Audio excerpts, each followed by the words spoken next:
we'll see what happens next, right? Yep. All right, y'all. So if Quest, you're ready. Yep.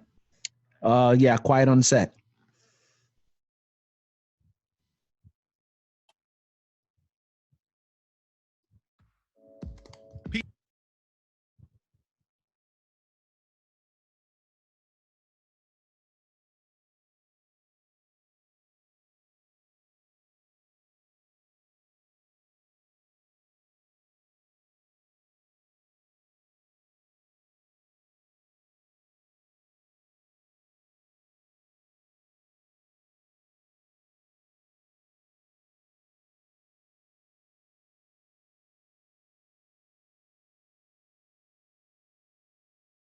Into it.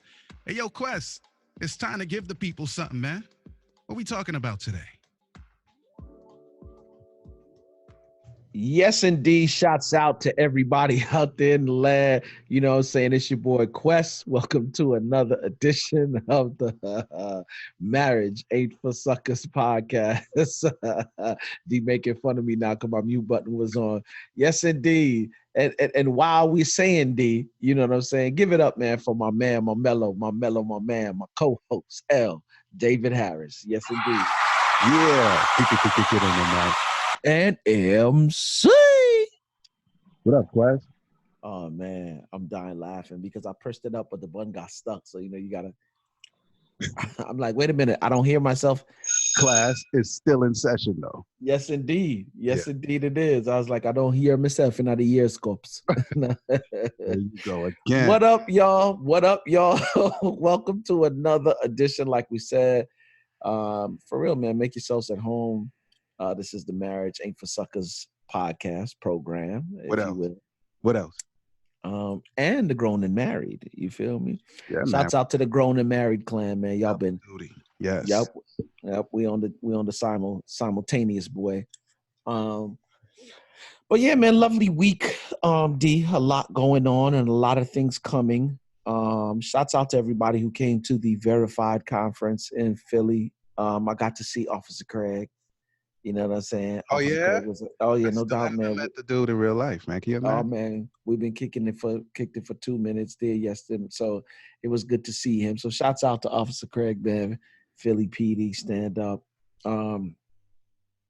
Number of different things coming. Man, Jerobi called and was like, "Yo, I need you to officiate over my wedding," and I was like, "Really?" I was like, "Done. Let's get it." Who gonna cater the reception? Him?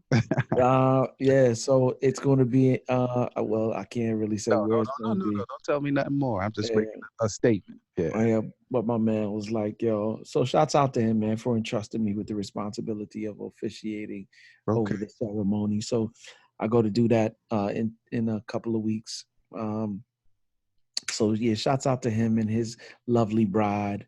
You know what I'm saying? As they embark on this new journey, this new part of life together. Okay. So that's going on, man. And then of course we were in Jersey, visiting with my in-laws and back and forth between Jersey and New York. So had a lovely time up there as well, man. You know where you weren't? Where I wasn't. I know where I wanted to be, but wasn't. Okay, just saying. Movida and a whole bunch of other people were. But anyway, sorry, I'll be interrupting. Pardon me. Oh wow! So you know what I'm saying? What's her married name now? No, this to Junior. I can't remember. Yeah, Harris Singh. Yeah, Harris Singh. Yeah. So yeah, man. Shouts out to them too, man. I ain't seen them in a minute. It's been a couple of years since I seen her and Susan and them in a minute. So yeah, man. Shouts out to them. I would have loved to be there. Don't worry. Everything in its time, my friend. In the form. Yes, indeed. What's good? What's good on the JA side though? Yeah, well, I've been running solo for a minute because the queen is I don't know what she doing over there. Well, really, I do. I'm lying. You know, the little dude was supposed to go and then to America. Sorry, and her pops was like, "You just gonna let him go by himself?" Mm-hmm. And then he made it so she could go, and now they both there, and they've been gone too long. So next week, it'll be a month, and they'll be back, Lord sparing life. So that's what it is, man. Lovely. And I'm here, man. I'm here, man. I miss them. I miss her. Mm-hmm. Um, but I'm good, bro. I'm a melancholy, so I don't get, that lonely feeling. I just miss my queen though. Like I miss her, Mm-hmm. like all. Yes. So I'm just Yes. over here doing more. I do more weights than normal. Honestly, I'm not even trying to be funny. Like when Word I'm up. in the gym, I'm doing more than normal. Yep. Get that energy out. Yep. Yep. It's So funny when the wife go to the gym, you got to take it back a notch because you're working out with them. You know what I'm saying? yeah. So Uh, it's all God good has though. been good to us, man, and I'm thankful. Word up. And our marriage grew up while she was away, Yeah, no doubt. No 18 doubt. years. So You got grown people marriage. mm-hmm, mm-hmm. Mm-hmm. Mm-hmm. And it's a blessing, man, to make it that far. Some don't make it past 1, 3, 5. You know what I'm This saying? yeah. So you can't ever take it for granted. And people used to say when we were young in our marriage, I'm talking about like because I was counting milestones. I was like, we've been married for, I don't know, 6 months. We've been married for, and then people would try to be funny and be like, yeah, let us know when you reach this one. And I'm like, have you seen the statistics lately? Well, you Mm-hmm. being discouraging. Have you seen the statistics? And I Yep. can tell you that a lot of the people that got married when we got married ain't Mhm. even. Not only are they not married, but they got beef with each other. They have So, they have real so, problems against each other today. so let me say this to you then. As you say that, I just read some stats the other day. As you know, marriages in the U.S. specifically, I don't know what it is in Jamaica or anywhere else, but here in the U.S., uh, they range anywhere from 49 to 53. But as of late, it has been closer to 53%. And according to John Gottman's research, that's an average of 900,000 marriages per year Yeah, there's nothing that's acceptable at that ends that in divorce. rate. So, There's nothing uh, else in society that is acceptable unless it's in a decline, oh yeah, right? oh yeah. In society. So So I don't take a day for granted, bro. No, sir. imagine 900,000 marriages in 1 year divorced. No. Lord help us, man. All of us. Yeah. Yep, yep. But I'm Yeah, fighting man. not to become a statistic, bro. Nah, we can't just lay down for that, sir. I've been there, done that already. I refuse to do it again. No, no. Let's not talk about the second go around Yeah, statistics. yeah, yeah. No doubt, no Well, doubt. Lord bless you. Lord keep the faith. That's Yep. that's Quest's wife name. So I always say keep the faith. I don't even call her faith no more. I just say keep the Nah, her name is Keep the Faith. It is what it is. faith. You know what I'm saying? Yeah. Yes, indeed. Well, like I said, man, this weekend has been awesome. In terms of just the conference we went to, a lot of information, man, that we got leaving there. Let me tell you something. E is in the. I have a certain outside of the respect. There's a certain love that I have for him. Just in terms of this marriage thing alone, he was the one who coached me through when I went through what I went through years ago.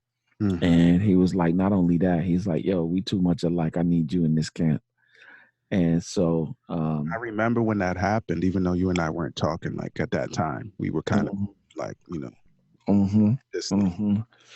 Um, but yeah, man. Let me just go ahead and shout out Breathe University real quick. Shout out just ETA, man. Your boy Eric Thomas is not only a PhD, he's a critically acclaimed author, uh, world-renowned speaker. He's an educator. He's a pastor. He's opened his new church in Lansing. That thing is phenomenal.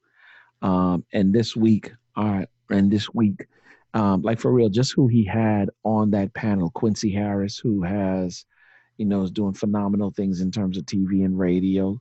Karen Civil, who is a social media giant. She's handled the social media accounts of everyone from Hillary Clinton to Lil Wayne to, I mean, and the information she was given was phenomenal. As a matter of fact, she has a book coming out called Silent Giants, and she is indeed a silent giant. She's like a lot like you, a melancholy. She's kind of back, behind the scenes, but a lot of the stuff that happens has happened because of her. Lil Wayne's The Carter, that album, while he was locked up for a couple of months, that album was the number one album on the Billboard charts because of the work that she did in terms of social media and how she, so unbelievable what she does.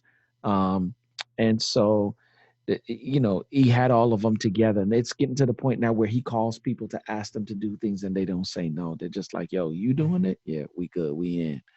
So just that in and of itself is phenomenal, but he's taken pretty much the world by storm. And with his creative style and high energy messages, the words continue to impact tens of millions of people in several hundred countries across the globe.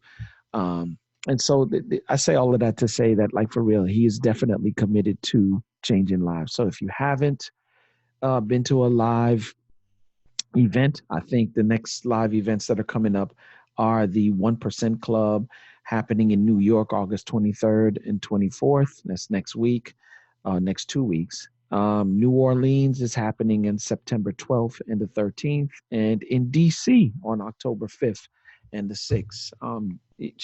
Let me tell you something. If you have not gone to see Tiffany Montgomery or Jamal King do his thing with them, you need to go.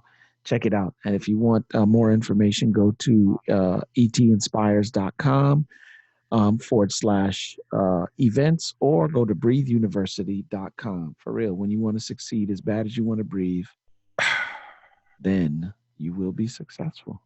I just want to say something. It may seem strange and out of place, but you know, I'm thinking about all of the brothers who were at Oakwood University, then college, who came out of the Bell Tower ministry, or really were there to start and were starting. You know, when all of them are like next level at whatever discipline that they're associated with.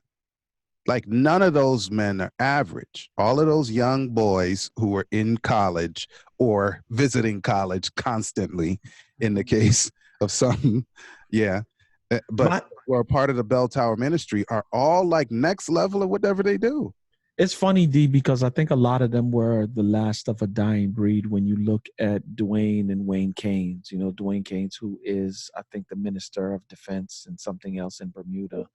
You look at E, you look at Trey, you look at all these different dudes. Like, for real, I remember when I used to go and pay him visits at, you know, and they were in the cafeteria at college. They were having you know, discussions on Brown versus Board of Education, you know, Ferguson. And I'm like, yo, what kind of dudes are babies? Yeah.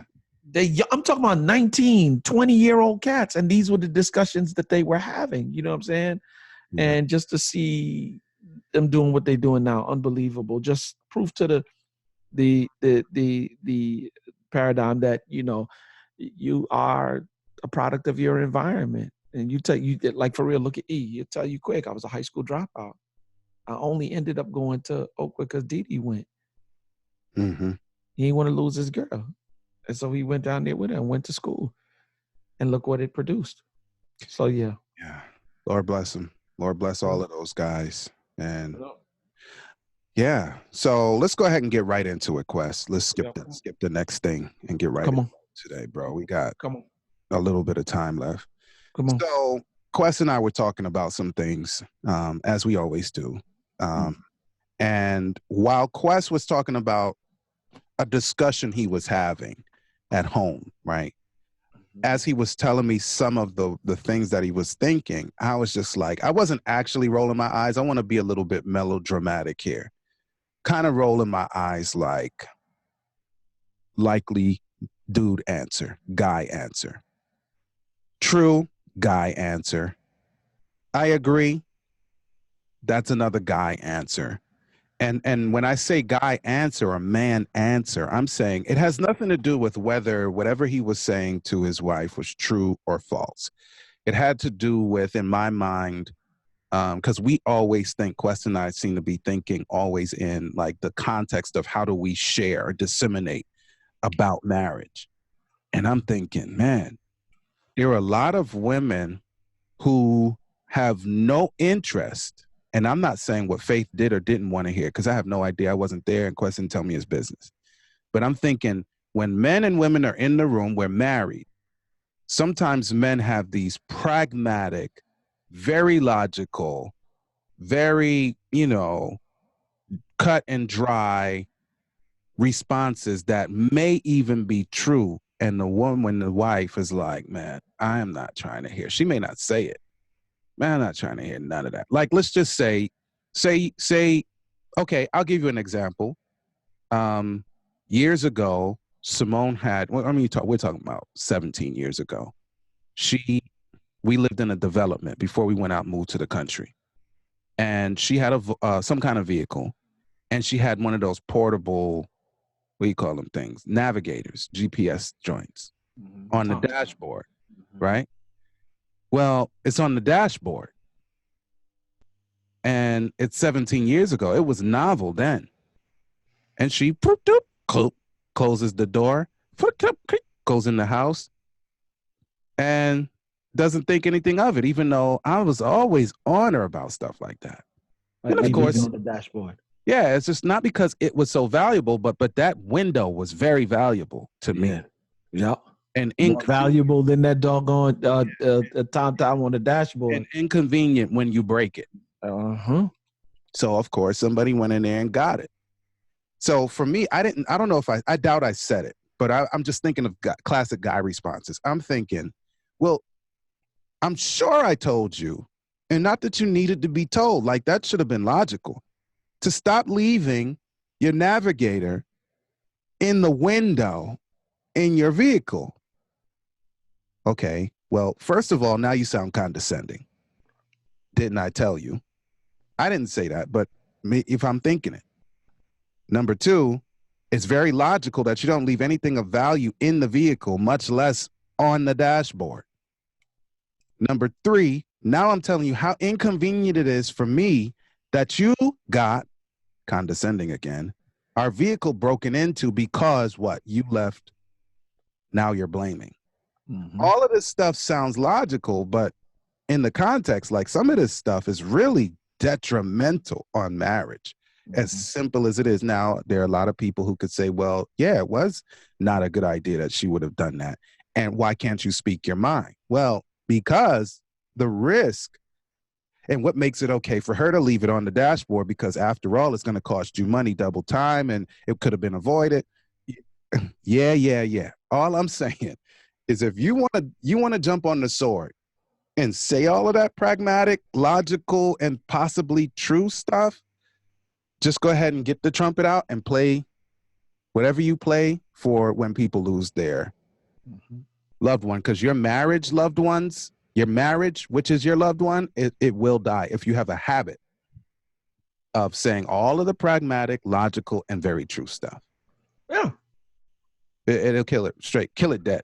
Well, here's the thing about that too. It is the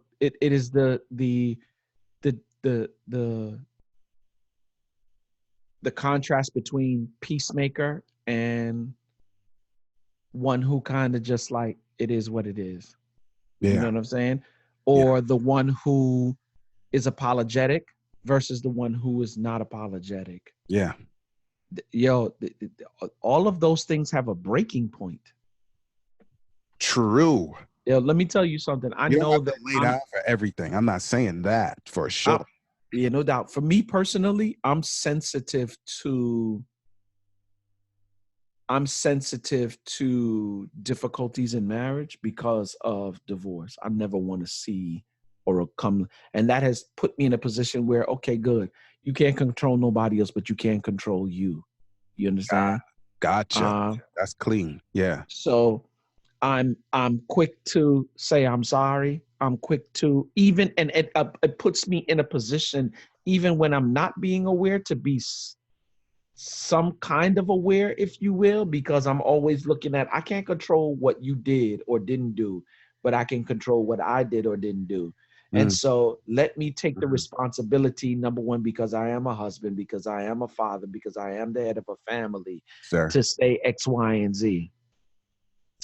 However, if I continue to say sorry, if I continue to be the peacemaker, and okay, there's a dark side to the kid as well.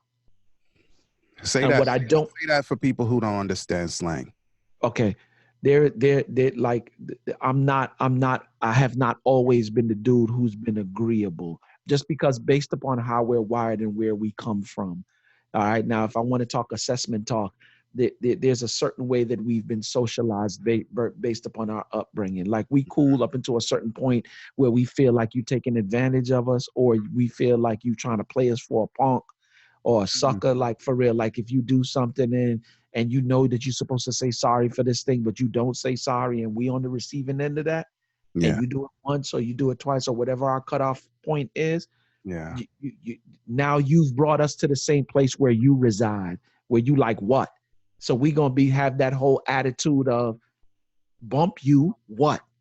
And then at that point, when you're doing that kind of stuff in a marriage, yeah, it won't be too long before it dissolves. Pull out the trumpet, like I said, and blow the song that you play when things die, because your marriage has just died. Expired.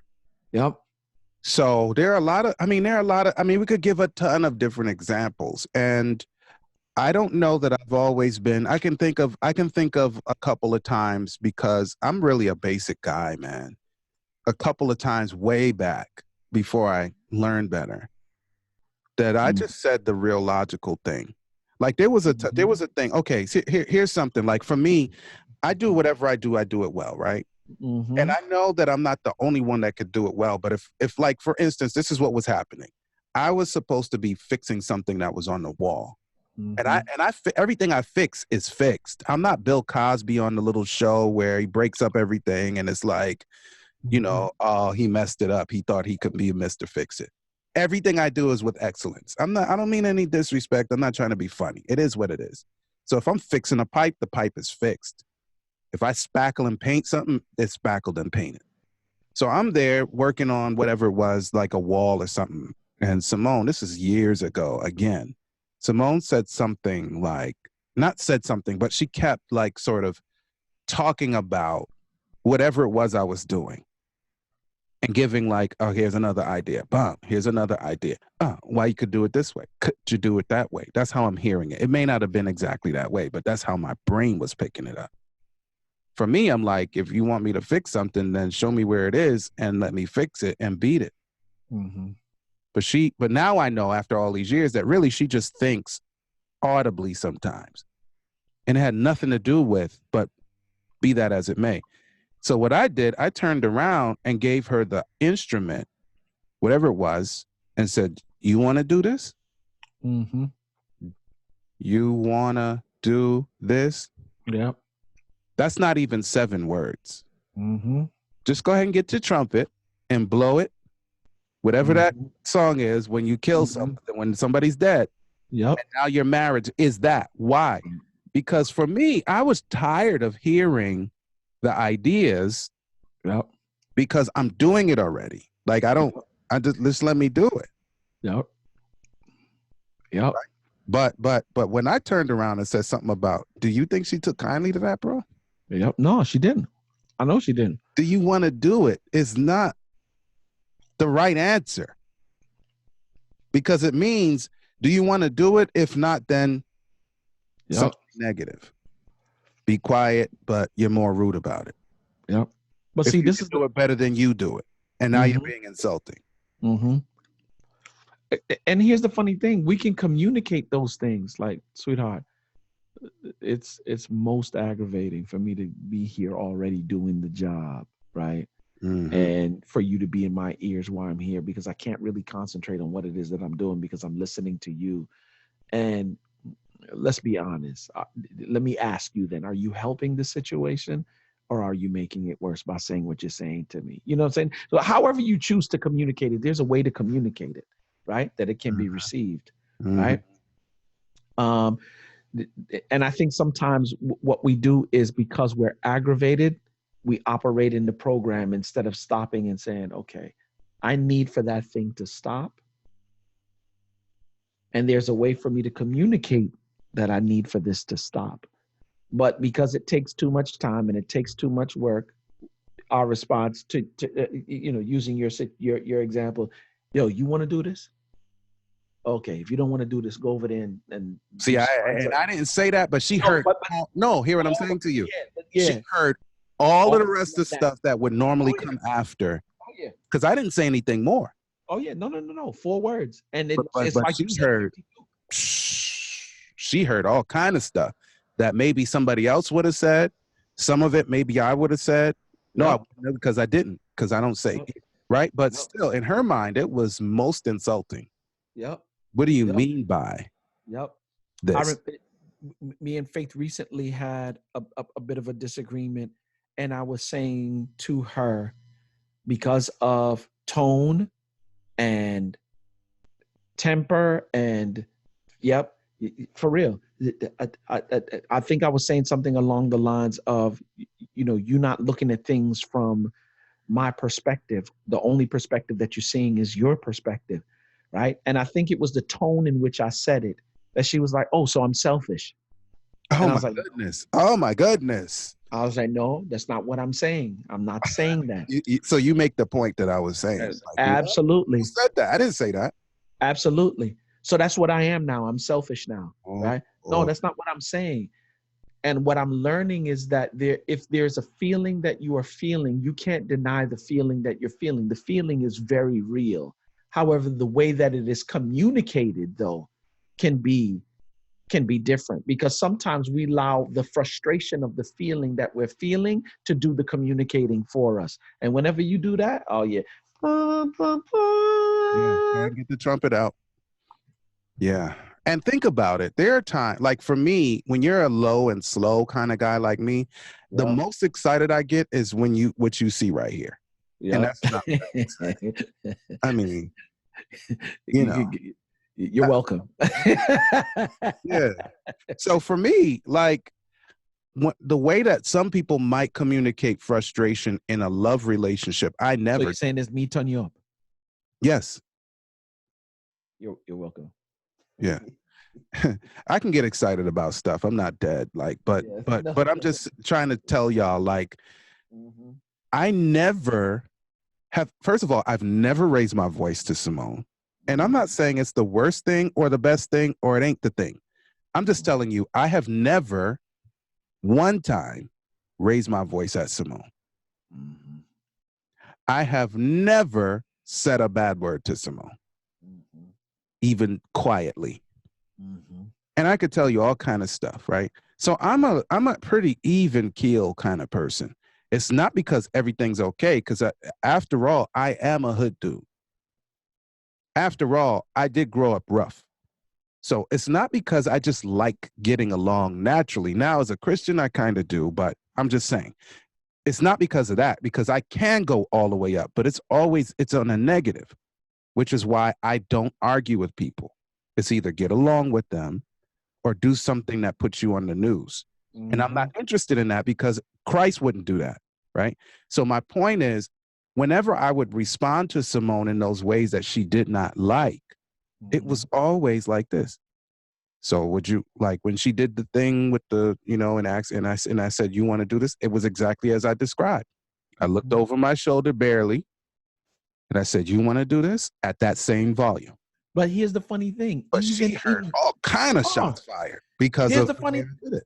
But she know, and here's the funny thing: is you didn't have to blow up because she knows that that's not your temperament. But when you stop doing what you're doing and barely look over the shoulder,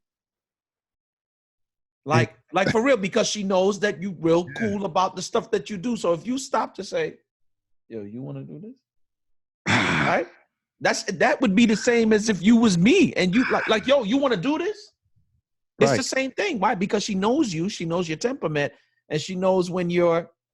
So my point for that is, for those of you who want to sit here all smug and listen and watch what we're saying here and say, well, I never raised my voice. That means absolutely nothing. Nothing. Great with that. That means nothing. It means nothing.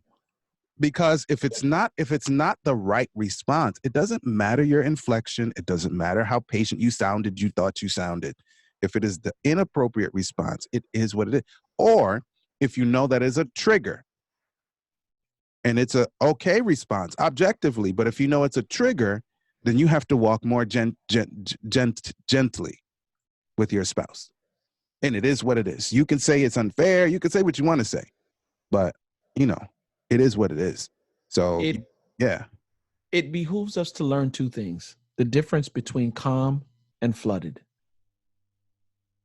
Okay, we're gonna close Uh, on this. I have no idea what you're saying. This one I'm okay. gonna learn It something. behooves us to learn the difference between calm and flooded. When you're calm, you can listen properly, you can process, and you can be empathetic if needed to be. Right? Good or bad situation. When you're flooded, in other words, when you allow the emotions to come on flooding in, when you allow your attitude, whatever it is that you're feeling, to go up to the rise, and in difficult situations, you're doing one or two things. You're either going to be on the attack or on the defense. Gotcha. So it would behoove you to understand what calmness is, even in the difficult situations. Why? Because you can properly process information, you can think, you can be empathetic, and you can respond and not react. You can respond accordingly. Yep. Like I said, when you're flooded with those emotions in difficult situations, you're doing one or two things. You want to do this? Or you're defensive. I know what I'm doing. You understand what I'm saying? Either way. Lose. You know what I'm saying? Except you first. You first. Word up. Oh, Lord help us all, man. All be. Yeah.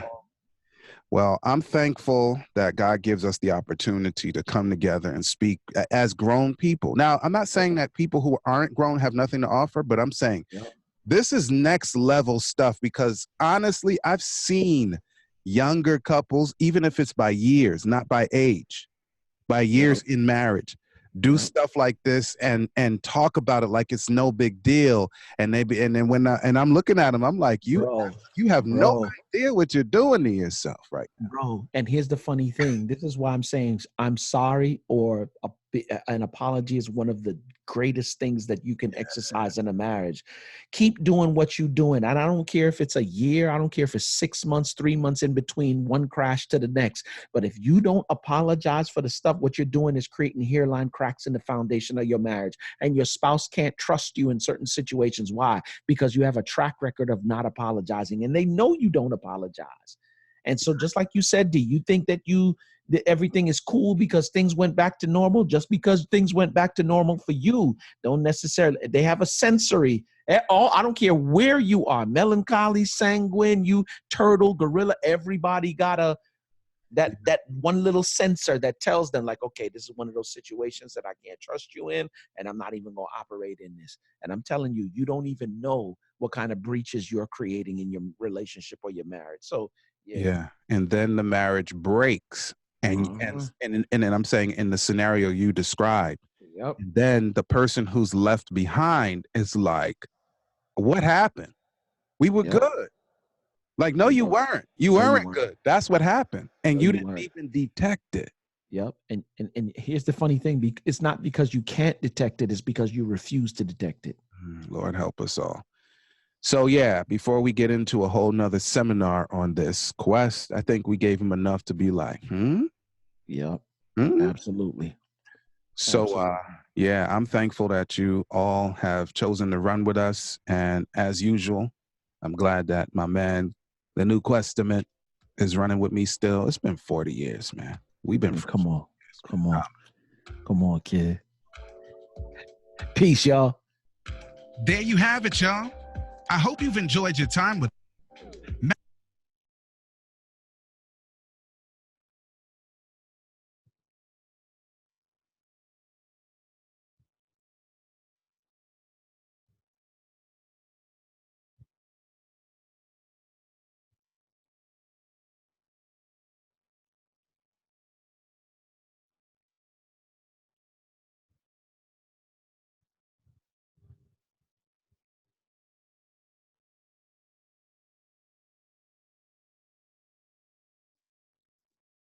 Yeah. Yo, he's like this. Yeah, when I had to drop one hand, I never done that before. Can you imagine? Like how do you do it once you drop the hand? Like, what do you do? Yeah, so yeah. All right, y'all. So yeah, Quest. Thank you. Love, peace, and happiness. Yeah. So we're gonna cut y'all loose and let you go. And I hope you have a wonderful rest of your day. All right.